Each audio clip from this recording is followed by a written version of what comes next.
The tools for achieving your wellness goals are right outside your door. You just have to know where to look, and I'm here to help. I'm Missy, an East Texas Christian herbalist, here to share conversations about local plants, where to find them and what to do with them, local vendors, the area's top sources for natural health products, and local practitioners, the professionals you can trust to get to the root of whatever you face. Whether you're here to learn, connect, or live more in step with the land, you're in the right place. Welcome. Today I'm getting personal. I want to share a little about my favorite herbs for stress. I'm a little embarrassed to say it, but over the past 6 months or so, I've either been injured or sick a lot of the time. Now, stuff happens, but in the past month, I've caught what's going around not once, but twice, and I was really slow to recover. And if a client or family member told me that happened to them, I'd say, let's figure out what's going on. And for me, I knew the answer. It's long-term stress. A family member recently said, "Physician, heal thyself." She was saying, if the tools you're always talking about, if the herbs are so great, why aren't you using them? Ouch. Sometimes with stress, you can just change things around to get to a better place. So if it's your job, maybe you can find a better job. Or if your mornings are leaving you frazzled, maybe you can figure out a better routine. But sometimes you go through seasons where there's only so much you can do, and you might, for a time, need to bring in outside support to make it through. For me, time spent in prayer and Bible study is vital. I'm also thankful to have people who are supportive listeners so I can talk to them.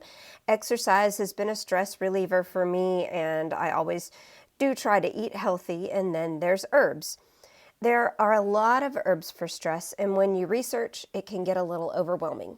When I work with people, we look at what's going on in their lives and narrow it down to the herbs that are specific to their constitution and their needs. It's very intentional and specific based on preparations that fit their lifestyle, because even the best herbs won't do you any good if you don't consistently get them in. So I'm good at developing effective herbal protocols. Again, I'm embarrassed to say I've just pushed my own needs to the back burner. And I knew recently when I kept getting sick, it was time to make a change. My goal for myself right now is to rebuild resilience. So today, instead of taking a broad topic, I'm being personal. I'm sharing my favorite herbs for stress with dosages and a couple of different ways to take them.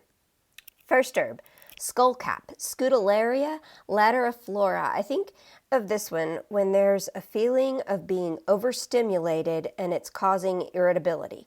Skullcap is indicated when there's stuck life energy resulting from a constant state of stress and adrenaline rushes that leave you feeling tense and exhausted, and sometimes there's also the potential for heart palpitations.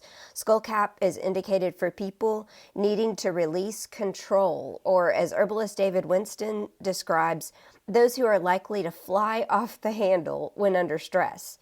When all the little things add up to the point that I feel like I am about to flip out, when I snap at people and then feel bad about it, and it just kind of happens over and over, that's when I think of skullcap. It's often included when there are sensory issues. Sometimes if I'm in a noisy place for a while, I'll feel this irritation starting to creep in, and eventually I just want to be done. And if I remember skullcap ahead of time, I find I have a little extra buffer, and I'm not as tired afterward. And because of that, I can see why it's often suggested for people for whom certain fabrics or sensations or environments just cause them to be really uncomfortable. I remember one time I went on a trip. We have a truck camper and we like to just ramble around, and I didn't pack my Nervine blend when we left. And on day 3, I thought, why are all the little things bothering me so much? It was like all of a sudden the truck bounced too much and the songs on the radio weren't what I wanted to hear, and my husband wasn't driving right. It was just like everything. And I realized I forgot my skullcap. I was just more sensitive to every little thing. So while skullcap has a lot of uses for me, that's why I like it. It makes me less sensitive and less irritable in a world that's just full of constant stimuli. I take it as a tincture, and for that, the dose is between 2 and 4 milliliters 3 times a day. As a tea, the adult dose is 8 fluid ounces of water to 1 teaspoon of dried herb 3 times a day. And the nice thing is, skullcap, it's not one that has to build up in your system, so you don't have to wait like 3 months before you notice a difference. It can be brought in as needed, and it does its thing quickly. So skullcap is my go-to when there's overstimulation and irritability. Next herb, St. John's wort, Hypericum perforatum. The plant has these sunny 5-petal yellow flowers, and to me, it feels literally like bringing sunshine in. I don't take St. John's wort all the time, so I kind of forget about it until I find I've been struggling emotionally for a while and things have started just feeling pretty dark. Like every problem I look at is looming over me and I'm just exhausted and fighting despair, and I have this almost like a fear that things are never going to get better.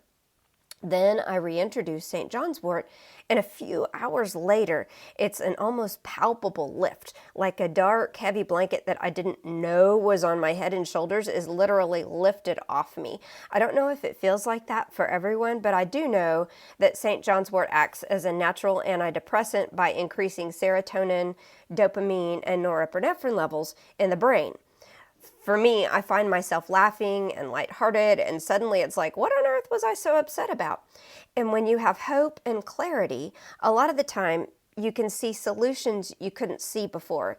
And even when you can't see solutions, that break in the clouds helps you realize that there are still good things in your life and that you're going to make it. St. John's wort is pretty easy to grow, and it has a ton of uses in addition to its best known contribution to emotional support. So we'll be talking about that plant here again for sure.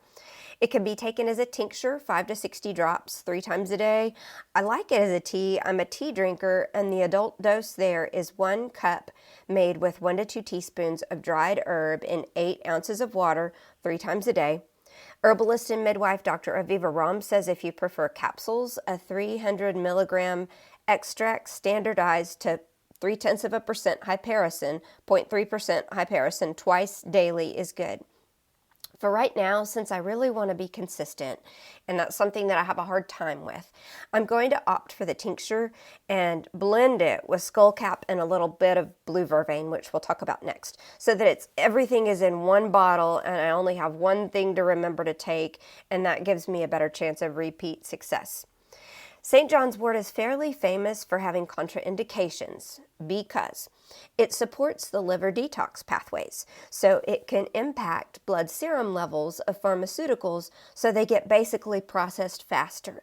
So what that means is if you're on a prescription medication that has a narrow therapeutic window and your liver processes that substance faster, you may not maintain the levels your body needs to get the desired effect.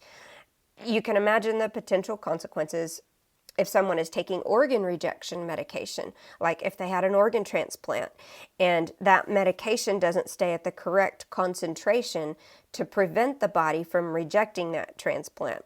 It can also be problematic, as you can imagine, if someone's birth control pills didn't stay at the right levels, if they were excreted faster and they didn't provide the hoped for protection. Oops.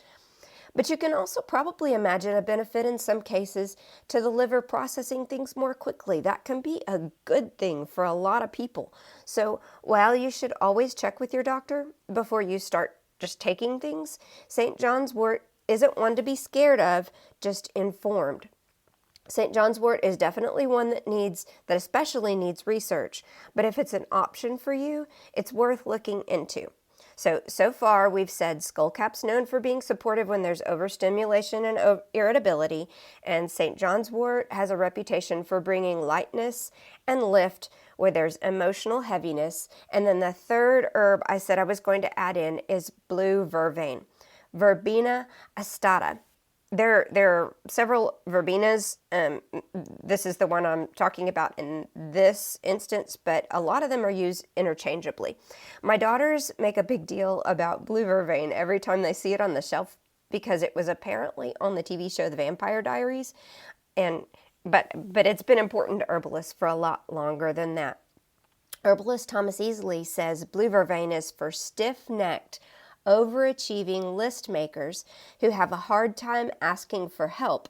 And when I say that to true blue vervain people, at first they look insulted and then they kind of laugh. They're like, oh, yeah, you got me. I'm driven all the time. Maybe I'm a little uptight. Okay, a lot uptight, but that's how I get things done.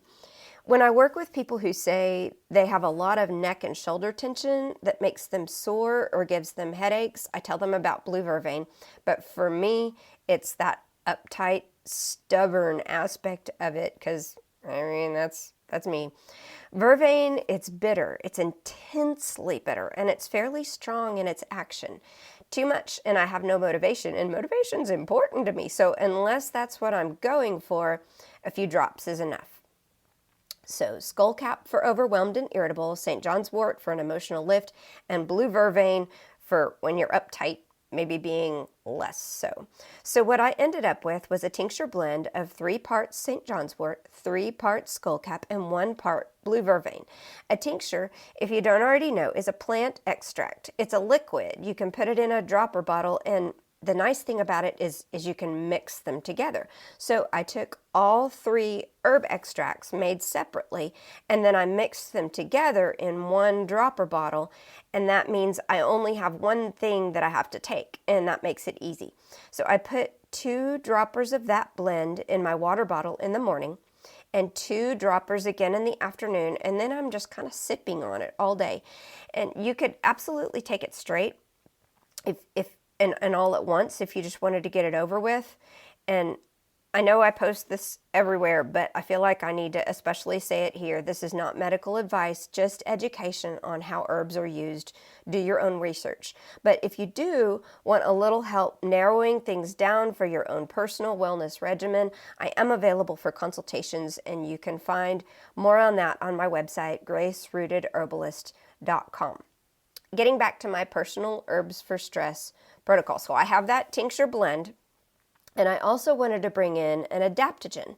And for that, I'm working with shatavari, family Asparagaceae. Shatavari, it comes from the asparagus family, and the root is used.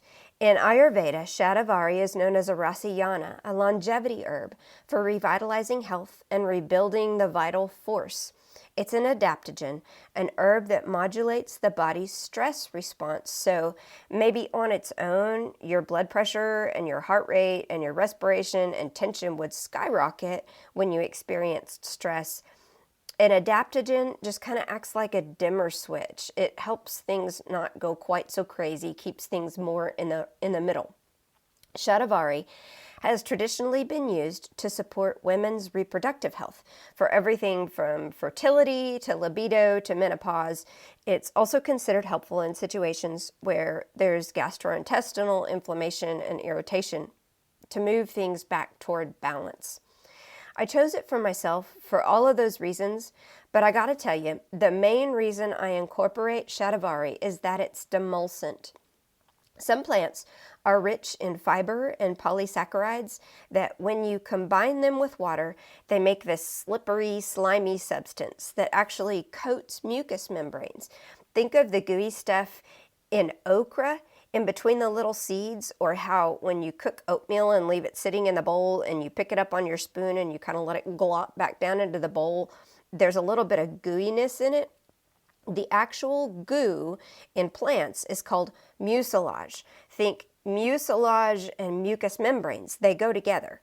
And a plant that has a lot of mucilage is said to be demulcent. And those are important words to herbalists. Mucilage and demulcents are a big deal. Here's why. If you think of your digestive system as one long tube that starts at your mouth and goes all the way to the other end, your throat, your esophagus, your stomach, your intestines all have mucous membranes that protect from infection, absorb nutrients, secrete digestive enzymes. They have a big job. You also have them in your nasal passages, your urethra, and if you're a woman, in your vagina. Herbalists look to demulcents anytime that tissue is irritated because mucilage provides a soothing coating that moistens, cools, and can even act as a barrier between mucous membranes and irritants. Demulcents might be helpful allies when there's a sore throat or gastric acid irritation or the burning pain that goes with a UTI, even constipation. Now, getting back to Shatavari, I've always been a person who's colder than others. I'm the first one to put on a jacket or grab a blanket, and I'm drier than others. My nasal passages, my eyes and throat and hair and skin just don't seem to retain moisture like I wish they would. And now that I'm getting older, that's intensified. So I feel like I'm constantly working to add moisture. And in some people, dryness shows up with anxiety, and I was definitely seeing that. So when I looked at adaptogens and saw that Shatavari was supportive during perimenopause, that it modulates the stress response, is supportive for the GI tract, and is both neuroprotective and immunomodulant, I knew I had to try it.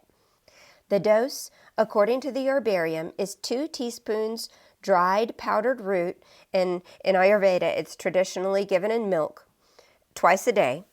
You could take it as a tincture, and that dosage is between 3 and 15 milliliters twice a day, and that's kind of a lot. So I make it into a drink. The recipe's on my Facebook and Instagram pages if you're interested.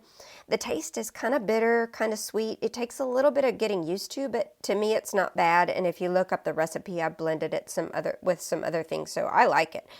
The results people report include less dryness, a general sense of being more internally lubricated, a calmer mood baseline, and less of a wired but tired, frazzled, live wire feeling, with noticeable effects within a few days to a few weeks.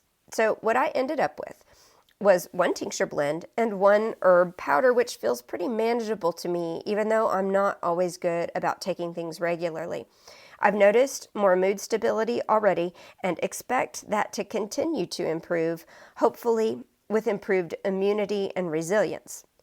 If you found this podcast helpful, I could use your help. When you write a review, comment, or share it with friends, that helps the podcast become more visible. So if you have time to do any of those things, I would really appreciate it. And I appreciate you listening. See you next time.